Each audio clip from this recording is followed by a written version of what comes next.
नाशिकच्या येवल्यामध्ये प्रहार जनशक्तीचे नेते बच्चू कडूंनी सरकारला इशारा दिला। कांदा आणि मक्याला योग्य तो दर मिळावा यासाठी येवल्यामध्ये शेतकरी जनआक्रोश मोर्चा काढण्यात आलेला। शेतकऱ्यांच्या मालाला भाव मिळत नाहीये, त्यामुळे शेतकरी हतबल झाले आहेत। सरकारचे शेतकऱ्यांविषयीचे धोरण हे चुकीचे आहे असं मत बच्चू कडूंनी व्यक्त केलंय।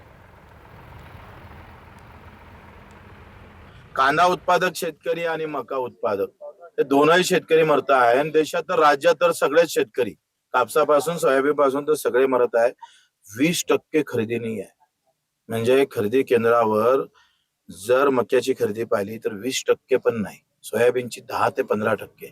पंजाबच्या शेतकऱ्याचा गहू 70% खरेदी केला तिथल्या राज्य सरकारने, आणि आपलं भोंदू सरकार, भोंदू बाबाचं भोंदू सरकार इथे कांदा उत्पादक शेतकऱ्याला साधा भाव एबीपी माझा, उघडा डोळे बघा नीट।